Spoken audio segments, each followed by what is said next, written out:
Begitu juga dengan Bapak. Saya tinggal di kampung Pak Ustadz. Bank syariah tidak sampai ke kampung, yang sampai bank konvensional. Saya simpan uang saya ini di bank konvensional. Kenapa tidak simpan di rumah? Kalau simpan di rumah nanti takut pencuri. Bukan Pak Ustadz, takut diambil istri saya. Karena suatu ketika istrinya datang ngambil uang. Bang, ini uang apa? Kata dia, itu uang sial. Kenapa sial? Sudah kusembunyikan, kau dapat juga. Maka setelah disimpan ada bunganya. Bunganya itu tidak boleh dimakan. Kalau gitu dibelikan pakaian, nggak boleh. Kita serahkan ke lembaga masalih ammah untuk kepentingan umum, ke pondok pesantren, untuk WC umum, untuk jembatan dan lain-lainnya. Itu tentang supaya kita jangan sampai makan haram.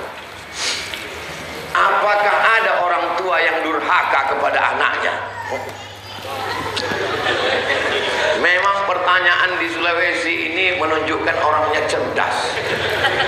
Kita ngomong berbakti kepada orang tua, dia balik. Orang tua berbakti kepada anak.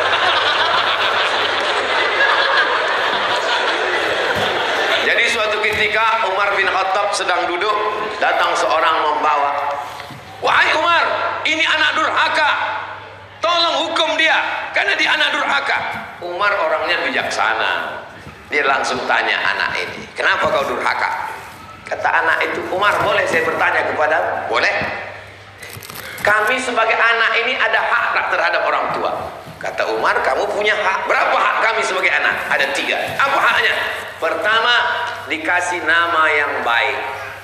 Nama yang baik itu nama yang dinisbatkan kepada Allah. Abdullah, Abdurrahman, Abdurrahim, Abdul Somad. Yang kedua, dikasih makanan yang baik, yang halal. Jangan riba, jangan bohong, jangan tipu. Yang ketiga, dikasih ibu yang baik. "Kamu sudah dapat yang 3? Kata dia, "Nama saya tidak baik, Umar." "Siapa nama kamu?" Dikasihnya nama saya Khamfas, artinya kumbang. Yang kedua, ibu saya dipilihkannya seorang perempuan yang akhlaknya kurang baik, dan makanan saya dikasihnya makanan yang tidak baik.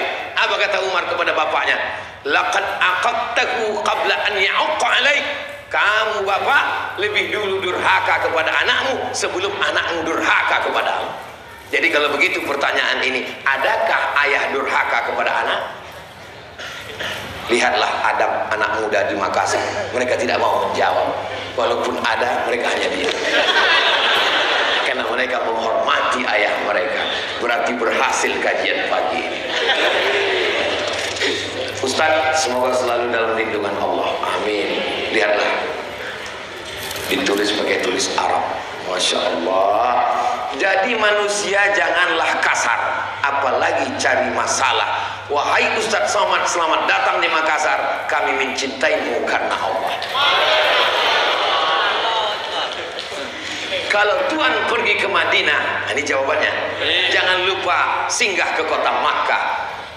Kita bersaudara karena Allah, akan bersama sampai ke jannah. Ini balas pantun apa nanya? Ustaz, kami ingin minta Ustaz membagikan ilmu tentang amalan agar Allah memberikan kemudahan dalam urusan jodoh.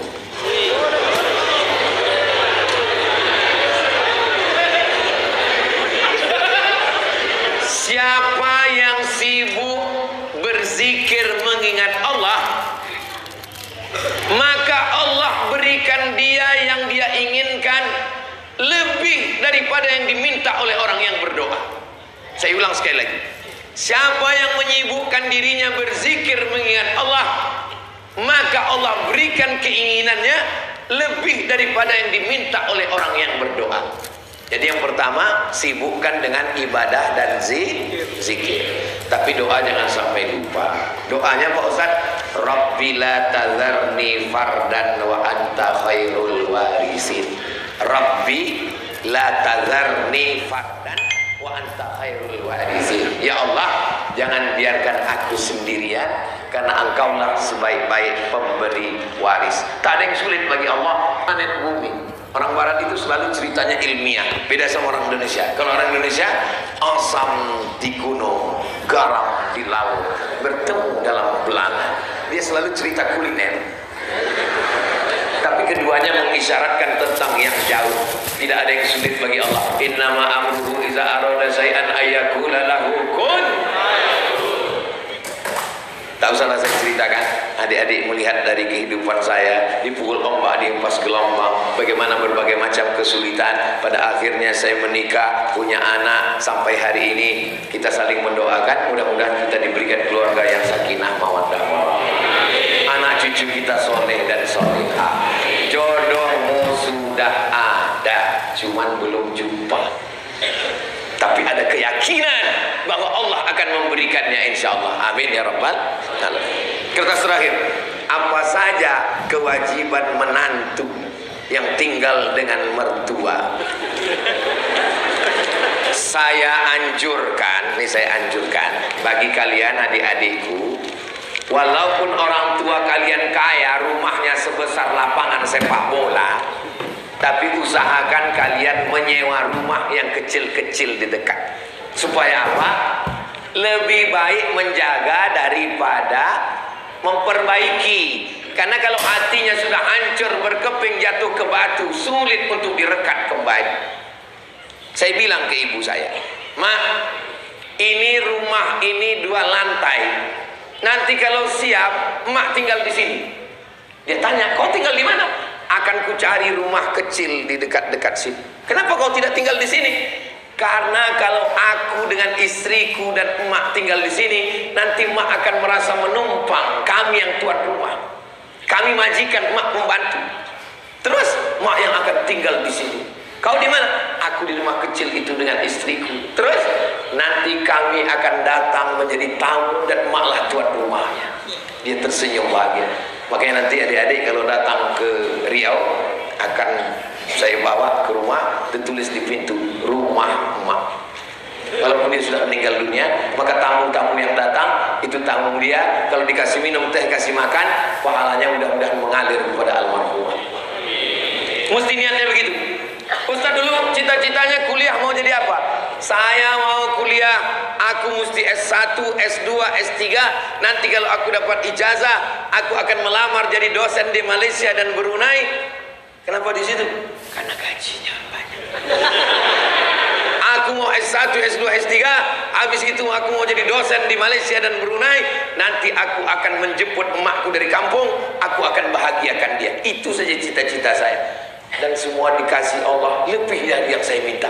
Saya cuma minta S1, S2, S3, dikasihnya profesor dari University Islam Sultan Syarif Ali Brunei Darussalam. Saya cuma minta jadi dosen aja. Dikasihnya sekarang saya bisa bicara di mana-mana, dan saya tetap mengajar di kampus. Kuliahku mau setiap 6 bulan sekali, walaupun saya tidak masuk kelas dalam 12 SKS, 16 tatap muka, potong libur hujan lebat dan libur asal. Apa maknanya? Diberi Allah lebih, maka saya malu untuk meminta. Saya yakin dan percaya itu semua karena niat untuk ibu. Jadi kalian lebih baik kos-kosan di tempat, tapi jangan jauh-jauh, dekat dengan rumah dia. Manis, zurriban tasdad hubban. Jarang-jarang ketemu, insya Allah semakin cinta dan semakin sayang. Pagi-pagi bangun dulu, siapkan air hangatnya untuk mandi dia. Orang tua tidak bisa mandi dengan air dingin, kedinginan. Siapkan minyak gosok, minyak tawon dari Makassar untuk gosok kakinya. Orang tua senang kakinya digosok. Kalau kita mau pergi, peluk cium dia, senang sekali dia. Siapkan sajadahnya, sajadah yang tebal, dia suka sholat malam, sajadah tebal. Belikan Quran yang besar, sebesar setengah meja ini saya belikan Quran. Susahlah aku baca Quran ini, mana tak nampak aku titiknya. Saya belikan Quran begitu saja. Oh, senang kali aku baca Quran yang kau beli ini. Ternyata apa yang terjadi setelah dia meninggal?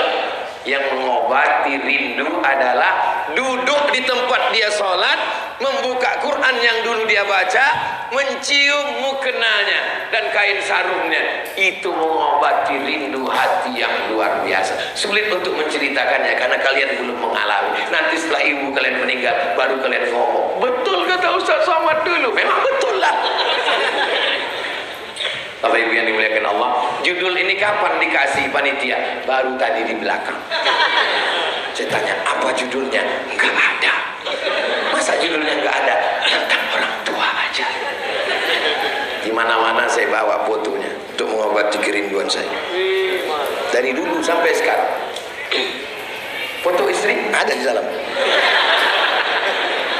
Bapak Ibu yang dimuliakan Allah Subhanahu wa taala, mudah-mudahan setelah ngaji ini anak-anak lebih sayang dengan ayah ibunya.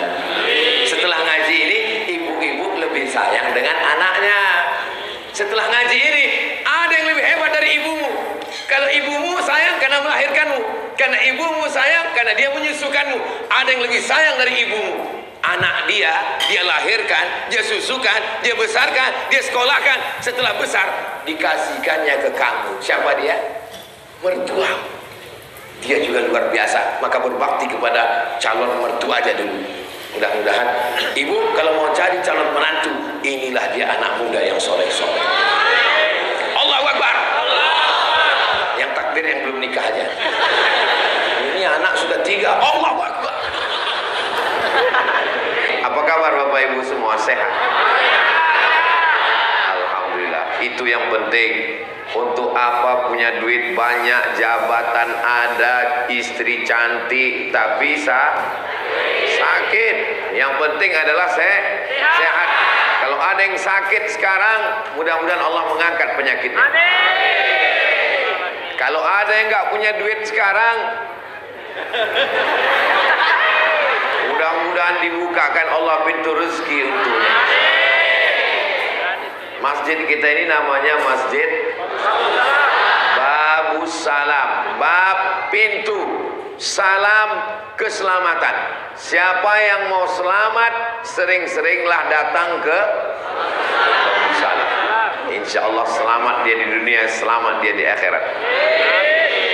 Nama Tuhan yang kita sembah itu banyak. Berapa namanya? Walillahil asmaul husna. Allah punya nama yang baik-baik. Fad'uhu biha. Panggillah dia dengan namanya. Dan di masjid ini ditulis nama itu di atas. Al-Muhyil Mumitul Hayyul Qayyum, Al-Wajidul Majidul Wahidul Ahadus Somad. Nah itu nama saya. Pas di atas nama saya. Jadi mengapa itu ditulis di atas? Supaya anak-anak kita mudah menghafal Asmaul Husna. Di antara Asmaul Husna itu adalah Allahumma antas salam. Engkau maha pemberi keselamatan. Jadi kalau hari ini kita selamat, itu datangnya dari mana? Wa minkas salam.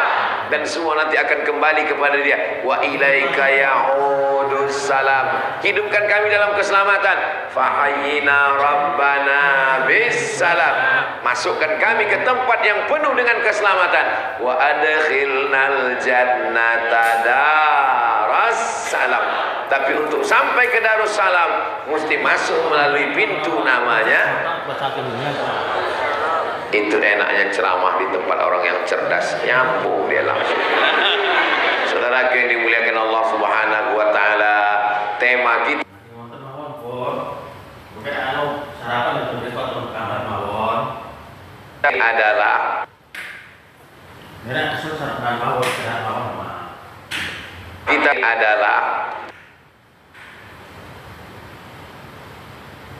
kita adalah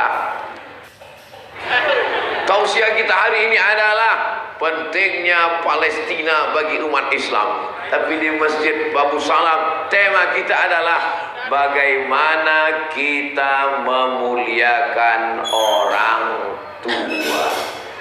Kenapa Ustaz tiba-tiba ingat orang tua? Karena semua yang hadir ini tidak mungkin datang ke Makassar, ke Sulawesi Selatan, datang ke dunia tanpa melalui orang tua. Ada yang tiba-tiba muncul kemari. Kalau ada yang aku tiba-tiba muncul dari planet Mars datang kemari, berarti dia Mr. Bean. Kita semuanya melalui proses. Makanya setelah Allah itu langsung orang tua. A'udzubillahi minasyaitonirrajim. Wa qadha rabbuka alla ta'budu illa iyyah. Allah, setelah Allah, wabil walidaini ihsana, kepada orang tua. Makanya nanti pulang dari masjid ini jangan langsung pulang ke rumah. Mampir dulu kemana? Ke ke tempat jual sarapan. Belikan sarapan apa yang paling disukai orang tua, bawa ke rumah, suapkan dia sebagaimana dulu kita dia suapin, suapkan dia. Kalau dia terkejut, kaget, kenapa kamu tiba-tiba begini? Ini pesan UAS, ujian akhir semester. Pesan dia tadi untuk menyuapi, ini tanda aku sudah berubah. Orang tua senang. Dulu kalau kamu datang ke rumah, denyut jantung pun tidak berubah, pasti mau minta uang. Hari ini kau datang untuk menyuapi aku sangat senang sekali. Apa permintaanmu nak? Aku meminjam uang lagi mak. Jangan sampai nama kita di handphonenya, begitu kita miss call, gini ada teleponnya tinggal, dia sedang di dapur, coba kita telepon dulu. Begitu kita miss call, masuk nama kita di handphonenya, tertulis bukan nama kita. Siapa tertulis di situ? Troublemaker, tukang buat masalah. Dari lahir sudah masalah, dia tidak bisa tidur malam gara-gara kita. Begitu dia mau makan, begitu sudah mau sekolah, berapa kali dia tidak ganti baju baru. Kenapa? Karena untuk uang sekolah. Sudah sampai kuliah, makin besar belanja, dan pada akhirnya mau nikah, dijual juga tanah dia 3 peta. Pada akhirnya kita punya anak, dia senang punya cucu, juga menghabiskan harta dia. Dari mulai masuk dalam rahim sampai akhir hayat, tidak pernah membahagiakan orang tua. Maka kalau mau hidup ini bahagia, ingin rezekimu seperti rezeki raja-raja, maka buatlah bapak ibumu seperti raja. Bukan hadis Nabi, dapat saya di grup WhatsApp. Saudara yang dimuliakan Allah Subhanahu wa taala, yang masih hidup orang tuanya, bahagiakanlah dia. Yang sudah tidak ada lagi orang tuanya, menangis air mata darah, tidak akan bisa kau jemput kembali. Dulu 2017 saya pulang dari Makassar, saya pakai songkok reca, saya tunjukkan ke ibu saya, inilah songkok orang Makassar mak. Saya bawa kain dari Makassar, inilah kain orang Bugis, kain orang Makassar mak. Saya pulang bawa cincin, saya pasangkan ke tangannya, inilah cincin dikasih orang Makassar mak. Hari ini apapun yang saya bawa pulang, cerita itu tidak bisa lagi, hanya tetesan air mata. Maka jangan sampai, saya paling benci, paling marah kalau melihat ada orang ketika ibunya meninggal, dia menangis sejadi-jadinya. Ibu, itu menunjukkan penyesalan yang begitu dalam. Memangnya dulu Ustaz waktu ibu Ustaz meninggal, Ustaz nggak nangis? Nangis juga. Tidak ada penyesalan yang bermakna. Maka ketika masih ada dia, hidup dia, senangkanlah dia, bahagiakanlah dia. Karena kebahagiaan ada pada membahagiakan ibu. Apa kata Nabi SAW? Ridha Allah, ridha Allah fi ridhal walidain. Kalau ibumu ridha, ayahmu senang, maka turunlah ridha Allah Subhanahu wa taala. Saya pergi ke Kuala Lumpur tausiah ceramah 6 bulan sekali, kecuali Covid. Saya 2 tahun tidak ke Malaysia. Kenapa? Karena tidak mau naik pesawat, tusuk hidung, swab namanya. Setelah itu beberapa bulan yang lalu ke Malaysia. Saat saya ceramah ke Malaysia, naik ke atas mall, Ustaz Somad, kita hari ini tak ada tausiah, kita jalan-jalan sahaja. Yelah, kita pun naiklah ke atas. Sampai ke atas mall, saya lihat pemandangan yang unik. Orang-orang tua yang rambutnya sudah gugur, perempuan tipis, yang laki-laki duduk disuapi anaknya makan bubur di atas restoran mewah. Apa ini, saya tanya, apa ini? Ini adalah orang-orang Tionghoa yang mengambil keberkahan dari orang tua. Karena bagi mereka, membawa orang tua ke mall, dudukkan di restoran yang mewah, kasih makan yang enak, bagi mereka itu untuk melancarkan rezeki. Kalau bahasa mereka, hanya hoki lah. Ajarannya punya kita, yang mengamalkan dia. Jangan heran rezekinya lancar. Kenapa? Karena walaupun orang tidak percaya kepada Allah, tapi kalau dia bahagiakan orang tuanya, maka Allah Subhanahu wa taala menurunkan kasihnya, sayangnya, rezekinya. Ada orang yang tidak percaya sama Allah, tapi sayang pada orang tua. Allah kasih nikmatnya di dunia. Kenapa di dunia dikasih? Supaya di akhirat nanti tinggal masuk neraka aja. Itu bedanya orang beriman. Kalau orang beriman, di dunia dia dapat, itu baru DP-nya guys. Nanti lengkapnya di akhirat. Jadi kalau ada orang berbakti sama orang tua, beriman dia, percaya dia sama Allah, itu di dunia baru dapat 1%-nya. Inna lillahi mi'ata rahmah. Allah punya 100 rahmat. Jadi kalau hari ini kau kaya, hari ini kau punya jabatan, hari ini kau hebat, itu baru 1%-nya yang berebut antara kita dengan gajah. Kenapa dengan gajah Pak Ustadz? Kita, gajah, harimau, ular sawah berebut rahmat kasih sayang Allah yang satu itu. Makanya tidak ada anak gajah mati tertimpa gajah. Tidak ada anak harimau mati diterkam harimau. Bahkan seekor anjing bisa menggigit bibir singa. Ustaz tahu dari mana? Videonya ada yang ngirim di grup. Seekor anjing kecil menggigit bibir singa.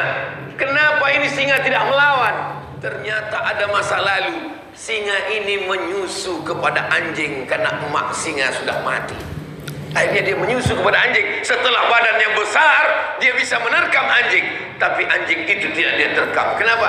Berhutang budi pada ibunya. Hari ini ada seorang anak rela menuntut ibunya ke pengadilan hanya karena mengambil sebatang pohon kayu di depan rumahnya. Dia bawa ke pengadilan. Hakim yang mau memutuskan perkara meneteskan air mata. Teganya kamu menuntut ibu kamu hanya karena sebatang kayu yang dia potong. Andai kamu berikan hartamu semuanya, belum tentu dapat menebus sakitnya saat melahirkan. Ini banyak anak-anak muda ini sekarang dianggapnya melahirkan ini mudah, seperti bersin aja, asyik lahir. Meregang nyawa dia. Saya anjurkan kalian nanti kalau sudah menikah, ikutlah ke rumah sakit, melihat bagaimana proses melahirkan. Insya Allah setelah itu kalian akan tobat nasuha, nggak mau lagi ikut. Kenapa? Karena merasakan sakitnya. Wahnan ala wahnin, lemah di atas lemah. Makanya tafsir ayat wahnan ala wahnin, lemah di atas lemah, sakit di atas sakit, robek daging badannya. Itu tidak bisa ditafsirkan laki-laki. Saya kalau mau mencoba menafsirkan ayat itu, ibu-ibu pasti ngomong, alah Ustaz Somad kayak tahu aja. Mudah-mudahan kita yang hadir ini semuanya termasuk orang yang berbakti pada orang tua, yang selama ini pernah menyusahkan orang tua, menyakiti hatinya, perasaannya. Kalau dia masih hidup, pulang dari sini, belikan pakaian kesukaannya, makanan yang paling dia senangi, peluk cium dia, senangkan hatinya. Kalau dia sudah meninggal dunia, bagaimana Pak Ustadz? Kalau dia sudah meninggal dunia, maka buatkanlah sumur bor. Sumur bor untuk apa? Di Makassar, ini kita masih di Makassar. Di Makassar air tidak kurang sedikit pun, nggak perlu lagi buat sumur bor. Di bawah air, di atas air, hujan lebat. Kalau begitu jangan buatkan sumur bor. Nampak ada iklan pembebasan tanah untuk pesantren dan masjid, 1 meter 500.000. Bayarkan dulu, bayarkan 500.000. Dulu dia waktu masih hidup datang ke rumah kita. Datang dia ke rumah anaknya mau minta pinjam uang. Tolong aku pinjam uang Muna. Berapa bu? 100.000, ada yang perlu kubayar bulan ini. Apa kata si anak? Sebentar ya bu, ku tanya istriku dulu. Kebetulan anaknya persatuan suami takut istri. Kamu bertemu dengan istrimu saat kamu sudah berusia 20 tahun, 25 tahun, setelah tamat sekolah, setelah S1, S2, setelah bekerja, setelah kau mampu. Sementara dia yang mengajarimu berjalan, dia yang mengajarmu bicara. Sekarang setelah kau punya uang, kau minta izin dulu kepada dia.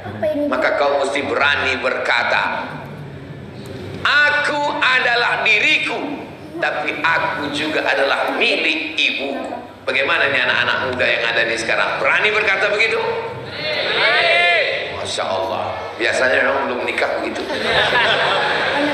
Sehingga nanti istrimu akan berkata, suamiku adalah suamiku dan aku milik suamiku, tapi suamiku adalah milik ibunya. Bagi yang punya usaha sablon baju kaos, boleh ditulis di belakang, aku milik suamiku dan suamiku milik ibunya. Kalau kamu punya istri seperti itu, pegang dia, jangan lepaskan, dan sebelum mati jangan dikubur. Setuju ibu-ibu? Ibu yang melahirkan dia, ibu yang mengandungnya 9 bulan 10 hari, ibu yang menyusukan dia, ibu yang merawatnya. Berapa kali ibu diusir dari acara akad nikah? Saya nikahkan engkau dengan anakku dengan mahar seperangkat alat sholat. Bawa dulu anaknya sana. Berapa kali ibu tidak jadi pergi kondangan, sudah pakai baju bagus, sudah pakai celak, sudah pakai bedak, sudah pakai lipstik, sudah pakai, begitu digendong anak, kencing. Berapa kali kita menyusahkan dia, sampai akhirnya setelah dewasa ternyata dia lebih memuliakan perempuan yang lain. Maka ungkapan dalam hadis dikatakan, al jannatu sorga tahta aqdamil ummahat, sorga di bawah telapak kaki babysitter. Sekarang banyak surga sudah di bawah telapak kaki babysitter. Kenapa? Karena anaknya dibesarkan oleh asisten rumah tangga. Tapi itu tidak terjadi di Makassar, itu terjadi di planet Mars. Di Makassar ini ibu-ibunya baik-baik semua.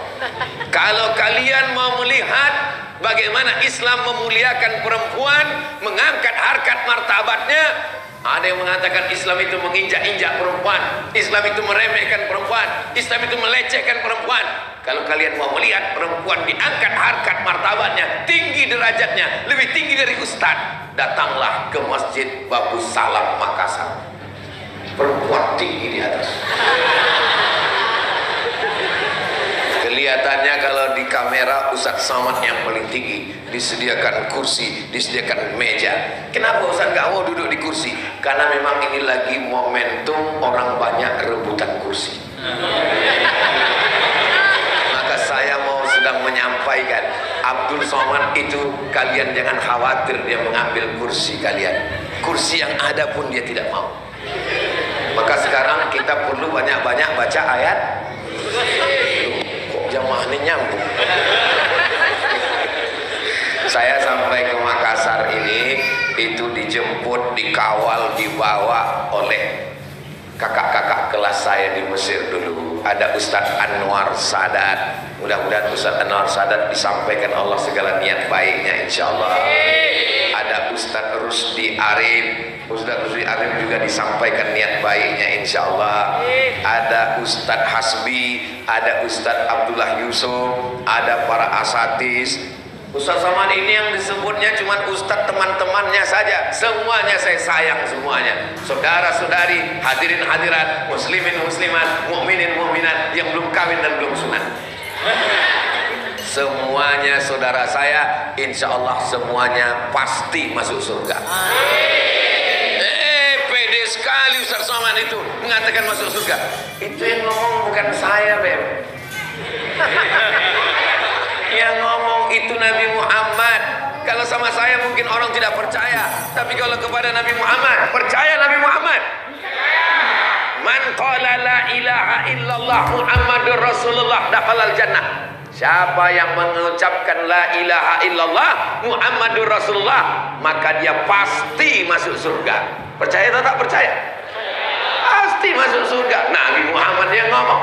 Datang sahabat bertanya, wa in zana wa in saraq, bagaimana kalau dia berzina? Bagaimana kalau dia mencuri? Kata Nabi, wa in zana wa in saraq, walaupun dia berzina, walaupun dia mencuri, dia tetap masuk surga. Enak sekali agama Islam itu. Yang mau berzina, silakan berzina. Yang mau mencuri, silakan mencuri. Tetap masuk surga, tapi transit dulu di neraka. Kalau mau pesawat yang langsung tidak pakai transit, maka jangan buat dosa. Sesuai dengan doa kita 7 kali pagi. Allahumma ajirna minan nar, Allahumma ajirna minan nar, Allahumma ajirna minan nar, Allahumma ajirna minan nar, Allahumma ajirna minan nar, Allahumma ajirna minan nar, Allahumma ajirna minan nar. Rabbana atina fid dunya hasanah wa fil akhirati hasanah wa qina azabannar. Ya Allah, tunjukkan padaku siapa temanku di surga nanti. Kata Nabi Musa. Kata Nabi siapa? Nabi Musa. Ya Allah, tunjukkan padaku siapa temanku di surga nanti. Kata Allah, kau pergi ke pasar, lihat di ujung pasar ada tukang jual daging. Nabi Musa pergi ke pasar, sampai di pasar dia lihat tukang daging. Heran dia, masa teman masuk surga tukang jual daging? Seandainya dikatakan Allah, temanmu masuk surga adalah Abdul Somad, masih meyakinkan? Ini sebagai contohnya enggak setuju. Masa contoh aja enggak setuju. Heran dia, masa temanku di surga tukang jual daging? Apa hebatnya dia? Bukan ulama, bukan orang soleh, bukan penguasa yang adil. Kenapa dia masuk surga? Nabi Musa penasaran, diikuti tukang jual daging ini sampai ke rumah. Sampai di rumah, dia bawa satu bungkus daging. Dagingnya dia cuci bersih, dia potong-potong, dia masak sup, saudara. Setelah dia masak sup, dia suap ibunya. Dia suap ibunya, makan. Selesai ibunya kenyang, ibunya berdoa, ya Allah, masukkan anakku ke dalam surga bersama Nabi Musa alaihissalam. Masuk surga bukan karena amalmu guys, masuk surga karena doa ibu. Jadi kalau saya ditanya orang, Ustaz Somad, kenapa Ustaz viral? Mana aku tahu. Sampai sekarang aku tidak punya kartu nama, tidak punya tim yang untuk tahu logaritma itu, ini, begini, begono.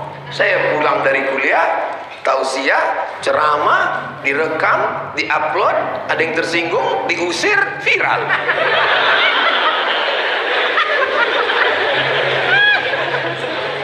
Selalu saya katakan, ini doa ibu saya. Saya kalau diminta untuk memberi materi tentang public speaking, Ustaz Somad tolong masuk ke kampus kami bicara tentang public speaking.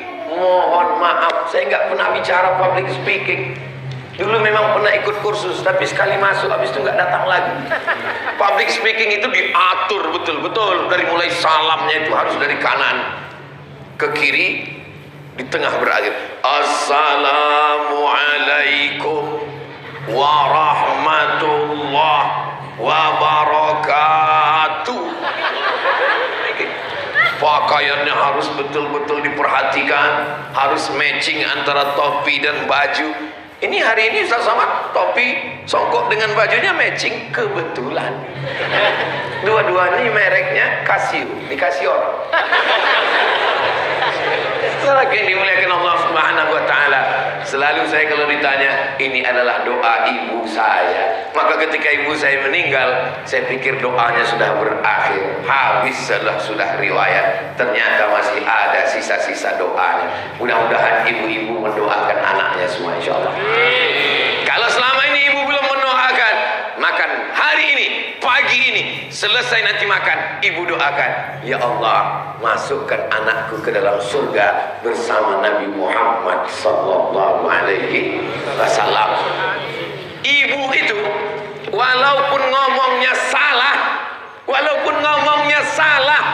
tetap dikabulkan Allah Subhanahu wa taala. Betul? Apa yang betul? Ada seorang anak namanya Juraij. Siapa namanya? Juraij. Juraij ahli ibadah, tidak pernah keluar dari tempat ibadah, kerjanya hanya beribadah saja. Ibunya datang memanggil, ya Juraij. Dia nggak nyaut, karena menurut dia ibadah kepada Allah lebih utama daripada menyambut ibu. Ya Juraij, dia tidak peduli, dia tetap beribadah. Dipanggil lagi, ya Juraij, dia tidak menjawab. Akhirnya apa kata ibunya? Allahumma la tumithu hatta turihi wujuhal mumisat. Jangan matikan Juraij sebelum matanya melihat wanita tunasusila, wanita jahat, wanita pelaku. Habis waktu. Cepat sekali.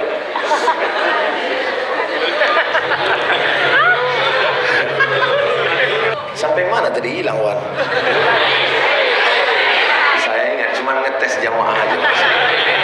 Jangan matikan Juraij sampai matanya melihat wanita tunasusila. Menurut logika akal, tidak mungkin mata Juraij melihat wanita tunasusila karena dia tinggalnya di tempat ibadah. Tapi Allah punya cerita. Apa yang terjadi?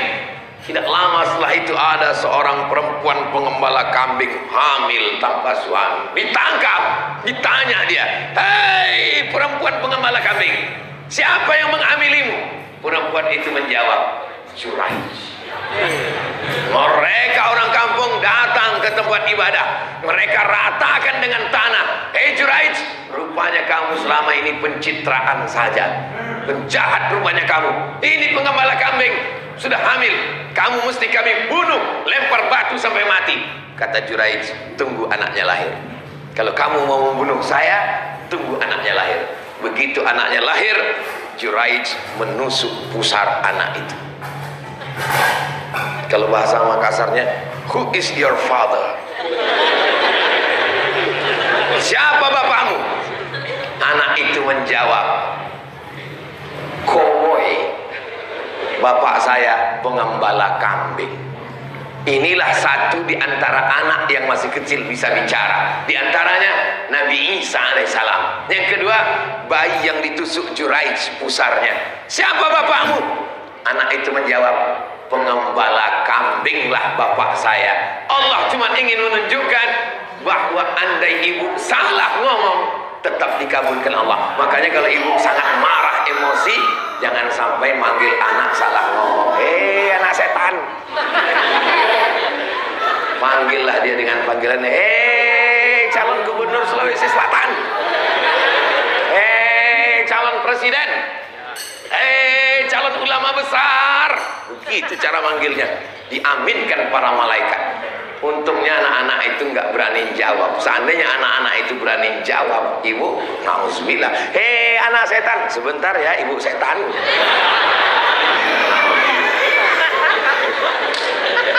Yang lalu apa boleh buat. Mudah-mudahan yang lalu-lalu diampunkan Allah Subhanahu wa taala insyaallah. Amin. Apa yang kita lakukan hari ini kepada orang tua kita, itulah yang akan dilakukan anak-anak kita kepada kita nanti. Makanya kenapa Nabi Muhammad itu tidak sempat berjumpa dengan ayahnya, tidak sempat bertemu dengan ibunya. Nabi Muhammad bertemu dengan ibunya, Pak Ustadz, tidak sempat berdosa karena belum akil balik. Kenapa? Allah ingin menjaga Nabi Muhammad supaya tidak sempat durhaka.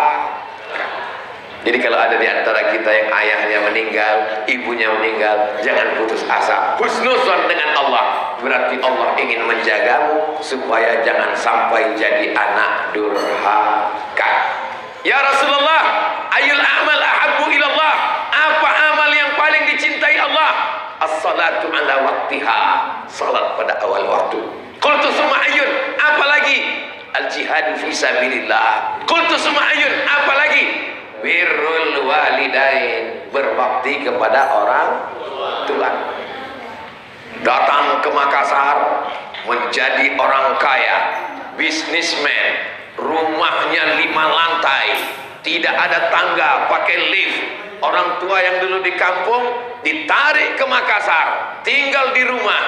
Apakah itu membahagiakan orang tua? Belum tentu, Besti. Kenapa begitu? Karena logika kita tidak sama dengan logika orang tua. Orang tua kita di kampung, bagi dia yang nikmat itu di kampung.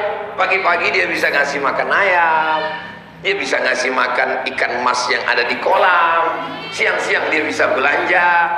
Menurut kita membahagiakan dia ditinggalkan di rumah, ruangnya pakai AC, belum tentu membahagiakan orang tua. Saya Pak Ustadz mau bawa orang tua saya pindah dari kampung ke kota. Logikanya apa? Saya mau bahagiakan dia. Belum tentu Pak. Bahagia menurut kamu tidur di kamar pakai AC. Dia nggak biasa, dikasih AC, gembung masuk angin. Menurut kamu yang bahagia itu kalau dibawa dia belanja ke mall.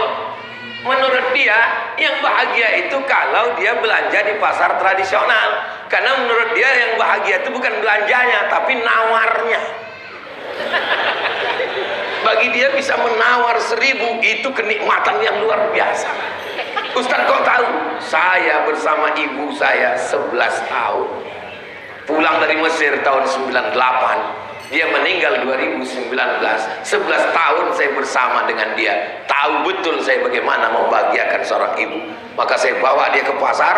Saya tidak ikut dia. Awal-awalnya kalau baru pulang, saya ikut dia belanja. Saya pegang tasnya di belakang, saya ikut. Tapi lama-lama saya nggak sabar. Akhirnya dia bilang, kau tunggu aja di parkir, aku di sini. Karena beda di kita dengan ibu-ibu. Kalau kita datang ke pasar, beli, pulang. Kalau ibu-ibu nggak gitu, dia mutar sana kemari. Habis itu dia pulang, baru dia bilang, lupa apa yang mau aku beli tadi. Tapi itulah ibu kita. Mau bagaimanapun itulah ibu kita. Dialah penyebab kita lahir ke atas dunia ini. Betul? Saudara yang dimuliakan Allah Subhanahu wa taala, maka sampai masanya Nabi Muhammad SAW menceritakan kepada kita saat seorang laki-laki bertanya, "Man ahaqqun nas bi husni suhbati?" Siapa orang yang paling layak mendapatkan baktiku? Ummuka. Thumma man? Your mother. Thumma man? Ummuka. Kita laki-laki ini, Pak, cuman dapat nomor urutan 4. Kenapa mereka ibu-ibu ini bisa dapat 3 kali? Pertama, rahasianya mereka mengandung. Yang kedua, mereka menyusukan. Yang ketiga, mereka melahirkan. Jadi kalau ada di antara bapak saudaraku mau dapat 3, cobalah yang 3 ini. Coba mengandung, coba menyusukan, coba melahirkan. Ustaz udah coba? Sudah saya coba. Ambil kelapa, ikat di perut, paling tahan 1 jam. Kalau mau rasakan melahirkan, pulang dari sini, beli mangga bulat-bulat, telan bulat-bulat, keluarkan bulat-bulat. Kalau mau merasakan menyusukan, anak saya baru lahir, saya pegang, saya letakkan, saya susu. Nggak mau dia. Tahu dia mana ibunya, mana ustaz. Apa maknanya? Bahwa kita ini bukan apa-apa dan kita bukan siapa-siapa. Saya diundang ke TK Quran. Wow. Berikut ini mari kita dengarkan tausiah yang akan disampaikan oleh Profesor Abdul Samad LCD SE PhD, Datuk Sri Ulama Setia Negara, S1 dari Al Azhar, S2 dari Maroko, S3 dari Sudan. Mengempang lubang hidung saya. Begitu saya tampil ke depan, di depan anak-anak TK, 5 menit saya ngomong, mereka tetap tidak diam. Oh, saya bingung. Ternyata anak-anak itu nggak ada yang peduli dengan detail-detail saya. Seakan-akan mereka berkata, masa bodoh sama kau semua. Apa pentingnya kamu bagi saya? Bingung saya gimana Akhirnya saya ingat, ternyata ada pawangnya di situ. Seorang ibu kecil aja, kepala TK. Saya bilang, ibu bisa bantu saya? Ini dalam keadaan terdesak ini. Akhirnya si ibu itu berdiri, langsung dia panggil, anak-anak, lihat ya, tepuk anak soleh. Semua anak terdiam. Di situ saya sadar, kau bukan apa-apa, Agus. Yang paling hebat adalah ibu. Melihat ibu-ibu, ingat ibu kita, alhamdulillah. Melihat anak-anak, ingat anak kita, alhamdulillah. Asal jangan lihat anak gadis, lupa bini kita. Ini bisa jadi masalah. Betul ibu? Betul kata mereka. Allahumma sholli ala sayyidina Muhammad wa asri li zalimin bi zalimin wa akhrijna min bainihim salimin wa ala alihi wa sahbihi ajma'in. Sallallahu rabbuna ala nuril mubin Ahmad al-Mustafa Sayyidil mursalin wa ala alihi wa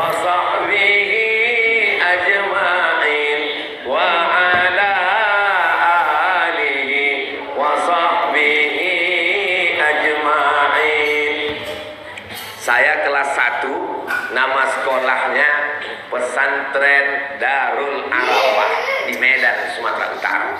Kelas 2 pindah nama madrasahnya Muallimin Al-Jamiatul Wasliyah di Medan, Sumatera Utara. Kelas 3 nama madrasahnya Nurul Falah di Indragiri Hulu, Riau. Kira-kira kalau ada anak sekolahnya sampai 3 tahun 3 sekolah, itu anak baik atau anak nakal? Saya tahu kalian tidak menjawab karena menjaga perasaan. Saya ini sekolah masuk sana sudah sini. Pernah saya 5 bulan tidak mau sekolah. Ditanya ibu saya, kau mau apa? Nggak ada gunanya sekolah, mah. Presiden udah ada, menteri sudah ada, gubernur sudah ada. Jadi kau mau jadi apa? Belikan aku kolbisel, aku mau jual ikan asin. Karena waktu itu yang paling kaya di kampung kami tukang jual ikan asin. Tapi ibu saya orangnya sabar, Allahu Akbar. Ada acara Maulid Nabi, penceramah datang. Ibu saya siapkan makanan, dia siapkan sorban dan kain, dia undang penceramah itu ke rumah. Kalau hari ini saya selalu diundang, di mana-mana saya dijamu, saya ingat ibu saya dulu. Siapapun ustaz yang datang Maulid Nabi, Isra Mi'raj, Nuzul Quran, selalu apa yang dilakukan ibu saya dulu, itu yang saya terima sekarang. Pada saat selesai ceramah, ibu bertanya kepada ustaz, Ustaz, ya, Ustaz ngajar di pesantren kan? Iya, saya ngajar di pesantren. Penerimaan santrinya kapan Ustaz? Ya, nanti tahun ajaran baru bulan Juli. Anak saya masuk bisa Ustaz? Oh bisa. Kalau langsung kelas 3? Oh nggak bisa, anak nakal berarti. Tolonglah Pak Ustaz, ini anak ini mesti diselamatkan. Gak bisa Ustaz, lihat aja dulu. Saya pun dipanggil sini, saya pun datang. Ini anaknya? Iya. Ustaz tuh melihat wajah saya dari atas sampai ke bawah. Mungkin dia punya firasat, ini anak baik. Saya ini baik. Inilah ustaz yang menyelamatkan saya, namanya Ustaz Suherman Siregar. Masuklah saya di sekolah. 10 bulan saya di situ. Saya tamat dapat ijazah. Ijazah itulah yang saya bawa ke Al-Azhar Mesir. Saya pun pergi ke Mesir. Tamat dari Mesir saya ke Maroko. Pulang dari Maroko saya pulang. Hari berganti musim berubah. 10 tahun setelah itu saya menjadi Dewan Juri Musabaqah Tilawatil Quran Provinsi Riau. Berikut ini nama-nama Dewan Juri Musabaqah Tilawatil Quran yang akan dilantik oleh gubernur. Kepada semua Dewan Juri, naik ke atas pentas. Saya pun naik ke atas. Tak lama setelah itu disebutkan nama guru yang menyelamatkan saya tadi, Bapak Suherman Siregar. Dia naik. Begitu dia satu pentas dengan saya cium tangannya, saya peluk. Terima kasih Ustaz, Ustaz yang sudah menyelamatkan saya. Kalau tidak Ustaz selamatkan saya, mungkin saya sudah jadi setan. Tapi Ustaz ini bisa menyelamatkan saya karena ibu yang tidak memutuskan harapan. Jadi mana tahu anak ibu ada yang agak-agak nakal seperti saya, yang sekolahnya pindah-pindah. Jangan putus asa ya Bu. Siap Ibu? Saya sekolah ke Mesir. Sampai di Mesir 4 tahun nggak pulang-pulang. Saya pikir ini mungkin saya anak angkat ini. Kenapa dia tidak ingat dengan saya? Setelah saya pulang saya tanya, Mak, aku anak kandung. Iyalah, anak kandung. Jadi selama aku di Mesir 4 tahun itu, Mak nggak ada rindu sama aku, rindu sama kau. Jadi bagaimana Mak menghilangkan rindu? Ku cari anak-anak di kampung yang hitam macam kau. Ku undang ke rumah, ku kasih makan, ku kasih kue, ku kasih duit, ku sapu kepalanya untuk menghilangkan rinduku pada kau. Kenapa Mak kirim aku jauh-jauh? Supaya kau jadi orang. Kalau ku letakkan kau di ketiakku, kau jadi hantu. Jadi kalau ada di antara adik-adik dikirim jauh kuliah, itu sebenarnya adalah niat baik. Saya dalam keluarga tidak banyak. Saya anak pertama. Adik saya nomor 2, laki-laki dua-duanya. Buah hati belayan jiwa, tidak akan sanggup jauh dari pelupuk mata. Tapi kenapa dia ikhlaskan pergi? Karena ada nasihat dari kakaknya. Apa kata kakak ibu saya waktu melepas saya pergi? Harimau mati meninggalkan belang, gajah mati meninggalkan gading, manusia mati meninggalkan hutang.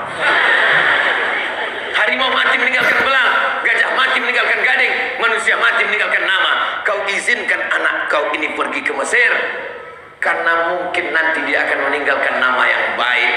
Alhamdulillah, hari ini saya tausiah di Masjid Babu Salam, maka pahalanya sampai ke almarhumah ibu dan ke almarhum ayah saya.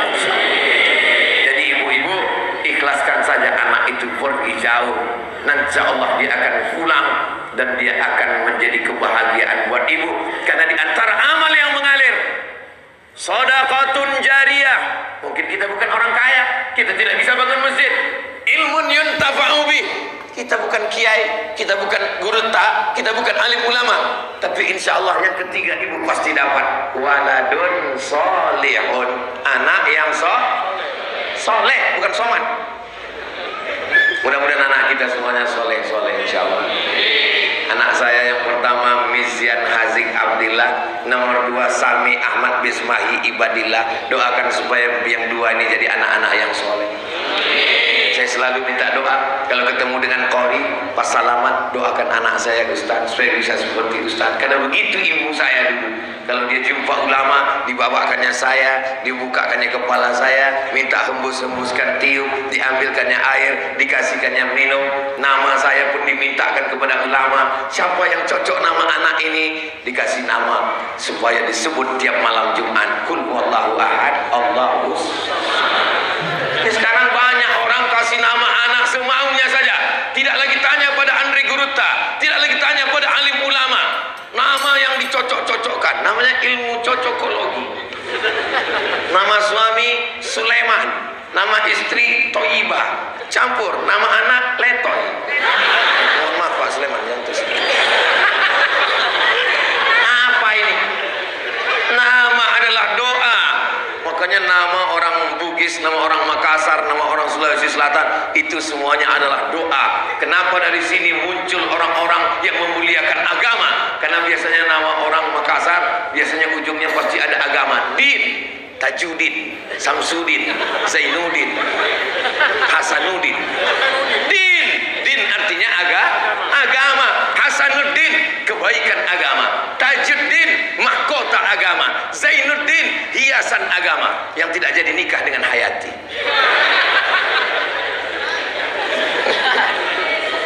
Kita akan jawab pertanyaan berikut ini. Jangan kemana-mana. Saya dekat dengan wanita. Alhamdulillah. Yang saya khawatirkan, ada anak muda ngirim, Ustadz, saya dekat dengan laki-laki. Na'udzubillah. Selama kalian dekat dengan perempuan, berarti kalian sehat. Singkat cerita, memang mesti singkat, jangan panjang-panjang. Jangan sampai 2 karton ceritanya. Saya ingin lamar dia. Aduh, rasa-rasa saya yang mau lamar, tapi ditolak. Apakah saya harus sakit hati Pak Ustadz? Kalau kamu jatuh cinta, cintamu diterima, menikahlah, maka akan lahir anak-anak soleh dan solehah. Kalau kamu jatuh cinta, ditolak, tidak jadi menikah, maka akan lahir syair dan puisi yang indah. Mengapa Zainuddin melahirkan kata-kata yang indah? Karena tidak jadi nikah. Seandainya jadi nikah, anak cucunya banyak sekali. Jangan mengatakan kaulah perempuan satu-satunya, sehingga kalau dia tidak menerima, kau terjun ke pantai Losari. Kau katakan kepada dia, kau adalah satu di antara 1000 perempuan yang ngantri di belakang. Selalu optimis walaupun belum ada. Yang penting semangatnya aja dulu. Betul? Patah tumbuh, hilang berganti. Hilang satu, tumbuh 1000. Maka mesti begitu prinsipnya. Saya tidak mau mendengar ada anak muda dari Makassar ketika meminang, tolonglah terima saya Pak, dia satu-satunya. Apa kau bilang demikian? Ini di akhir zaman. Al-Qayyimul Wahidu, satu laki-laki berbanding dengan 50 perempuan di akhir zaman. Sekarang ini yang paling banyak laki-laki apa perempuan? Perempuan. Ini cara menyemangati orang yang baru ditolak. Tapi jangan kalian petatang petenteng sendirian datang ke rumah orang Sudikah kau menerimaku, wahai calon mertua? Jangan begitu. Saya, walaupun saya ustadz, saya tetap minta bawa sama kiai. Kiai tolong pinangkan saya. Kalian juga begitu?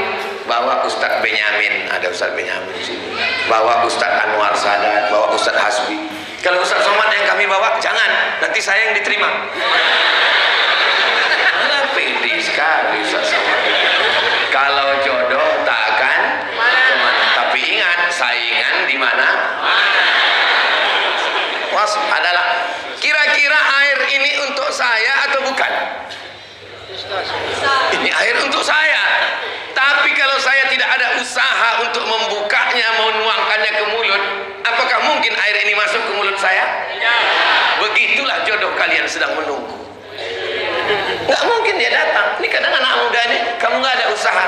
Ya kalau jodoh kan datang sendiri. Iya kalau yang datang anak gadis, kalau nenek-nenek. Maka kalian mesti ada usaha. Usahanya gimana Pak Ustadz? Ya datang ke Ustadz. Assalamualaikum Ustadz Hasbi. Ustadz kan banyak jamaah. Tolong Ustadz Hasbi carikan saya perempuan yang cantik, solihah, bangsawan, kaya raya. Kata Ustadz Hasbi, kalau ada begitu ngapa aku kasih ke kamu? Bagus untukku aja kata dia. Jangan mencari perempuan yang sempurna, karena kita juga tidak sempurna. Sempurna itu merek rokok. Maka saling menyempurnakan. Insya Allah Allah akan memberikan jodoh yang baik-baik untuk adik-adik semua. Allahu Akbar. Mengusir setan. Kalau setan berbisik di telingamu, kau akan jadi jomblo seumur hidup, kau tidak akan nikah-nikah lagi. Makanya kalau ada teman-teman yang memutuskan harapan kita, memupuskan segala kemampuan kita, lalu dia katakan, bentuk macam kamu ini sampai mati nggak akan nikah. Allahu Akbar. Gitu, yang kau setan. Saya aja yang kurus begini, kurus, hitam, nggak usah lagi kita teruskan. Gundul. Cobalah lihat komen-komen di Instagram yang 8 juta itu. Maksudnya yang belum follow. Cobalah lihat komen di YouTube saya itu. Apa komen mereka? Ustadz, jadikan aku yang kedua ya. Saya cuma mau kasih tahu sama kalian yang ganteng-ganteng, yang muda-muda. Saya aja yang tua begini masih ada harapan. Apalagi kalian. Itu untuk membangkitkan semangat kalian. Mohon yang cerita tadi jangan diupload di.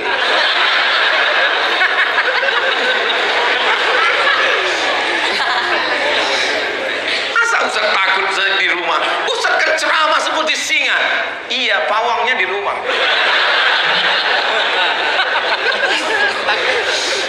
Ustaz pergi ke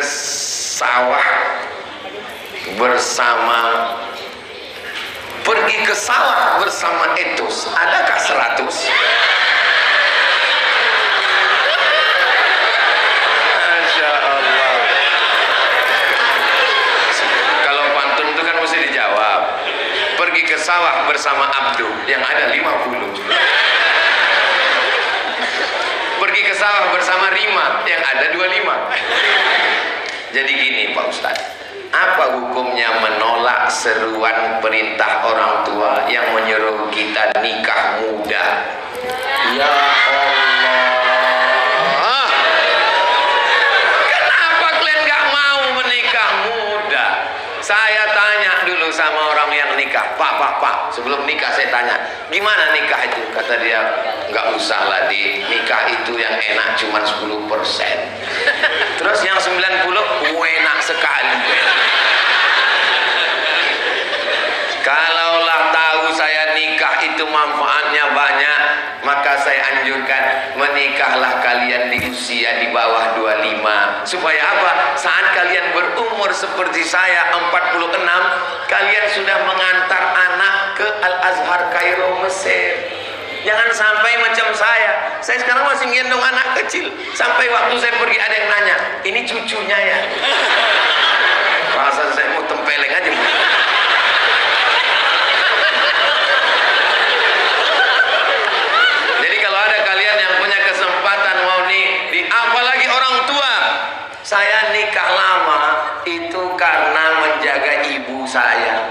Susah kita untuk menyatukan selera antara kita dengan ibu kita. Tapi kalau ibu kalian memaksa, kau mesti ikut pilihan saya, ini pilihan saya. Bagus, satu pilihan dia, satu pilihan kamu. Nah, jadi ini nikmat yang luar biasa. Mudah-mudahan kalian dilembutkan hatinya untuk segera menikah, insyaallah. Amin.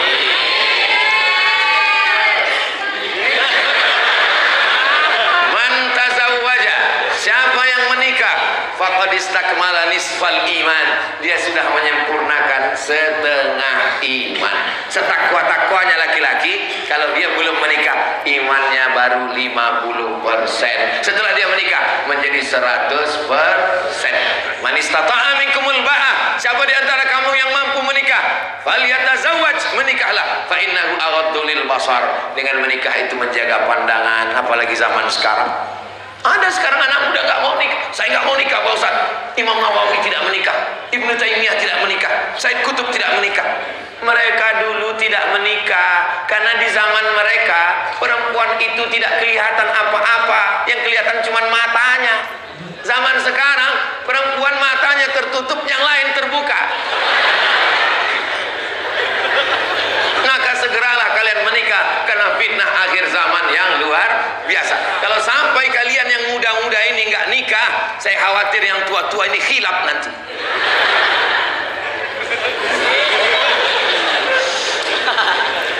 Afwan Pak Ustadz, ada orang rajin sholat tapi suka maksiat, itu namanya STMJ, sholat terus maksiat jalan. Apakah sholatnya diterima Pak Ustadz? Secara fikih diterima, cukup rukun syarat, rukun 13 menurut mazhab Syafi'i. Secara fikih sholatnya diterima, tapi secara tasawuf, man sholatuhu lam tanhahu anil fahsya wal munkar, siapa yang sholatnya tidak mencegah dirinya dari keji dan munkar, falam yazdad illa bu'dan, maka dia bukan makin dekat Allah tapi makin jauh. Ibadah ini semuanya ada tujuannya, jangan terjebak pada ritual. Sholat, inna sholata tanha anil fahsya wal munkar. Puasa, ya ayyuhalladzina amanu kutiba alaikumus syiyam kama kutiba alal ladzina min qablikum la'allakum, supaya takut kepada Allah. Haji, orang kalau nggak paham haji, mutar-mutar, lari-lari, lontar-lontar, gunting rambut, kemah-kemah. Apa ini? Padahal tujuan daripada ibadah haji, fala rafasa wala fusuqa wala jidal. Fahsya, perbuatan keji yang seksual. Mungkar, perbuatan jahat yang non seksual. Karena memang kejahatan ada dua, ada seksual, ada non seksual. Ada orang tidak korupsi, orangnya dermawan, suka berbagi, tapi gatal. Bayi pula yang ketawa. Afwan Pak Ustaz, saya ingin tanyakan tentang riba. Apakah riba menurut Pak Ustadz masih ditemukan di bank syariah? Ada namanya DSN, Dewan Syariah Nasional.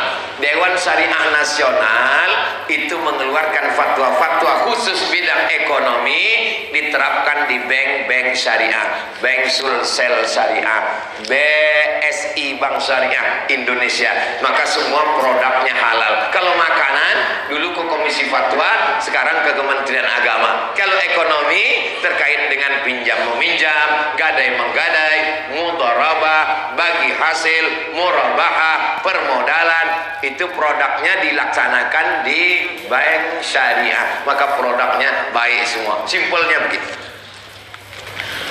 Assalamualaikum Ibu bank konvensional, selamat pagi. Saya mau pinjam uang.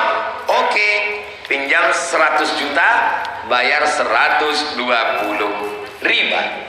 Kalau saya datang ke bank syariah, Assalamualaikum. Waalaikumsalam.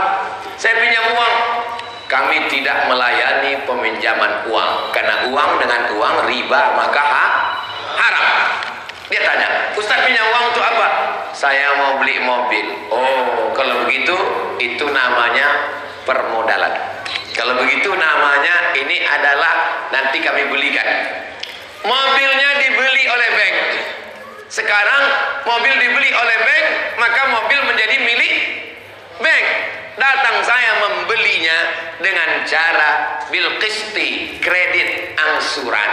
Maka itu pernah terjadi pada zaman Nabi SAW. Orang membeli budak sahaya namanya Barirah. Barirah nama orang, diansur dengan membayar gandum tiap bulan selama sekian tahun. Maka membeli barang, akadnya uang dengan barang boleh, uang dengan uang tidak boleh. Itu secara simpel mudahnya. Saya tidak jelaskan secara jelimet, ribet, payah, karena memang agak susah nangkap kalau kita belum sarapan. Pertanyaan, Ustaz jangan ngukur kami. Bukan ngukur jamaah, maksudnya saya. Payah saya cerita. Bagaimana solusi terbaik buat kami agar bisa membeli sesuatu tanpa melalui lembaga riba?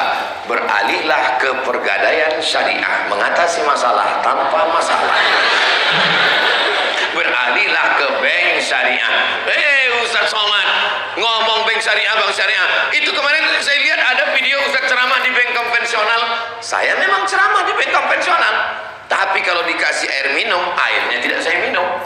Dikasih roti kotak, tidak saya makan, karena itu riba. Kalau dikasih uang, saya ambil. Saya ambil, saya serahkan ke lembaga yang masalih ammah untuk kepentingan umum. Saya buat ada 2 keranjang. Ini duit halal, ini duit haram semua. Jangan sampai kita makan duit haram. Begitu caranya. Begitu juga dengan Bapak. Saya tinggal di kampung Pak Ustaz. Bank syariah tidak sampai ke kampung, yang sampai bank konvensional. Saya simpan uang saya ini di bank konvensional. Kenapa tidak simpan di rumah? Kalau simpan di rumah nanti takut pencuri. Bukan Pak Ustaz, takut diambil istri saya. Karena suatu ketika istrinya datang ngambil uang. Bang, ini uang apa? Kata dia, itu uang sial. Kenapa sial? Sudah kusembunyikan, kau dapat juga. Maka setelah disimpan ada bunganya. Bunganya itu tidak boleh dimakan. Kalau gitu dibelikan pakaian, nggak boleh. Kita serahkan ke lembaga masalih ammah untuk kepentingan umum, ke pondok pesantren, untuk WC umum, untuk jembatan dan lain-lainnya. Itu tentang supaya kita jangan sampai makan haram. Apakah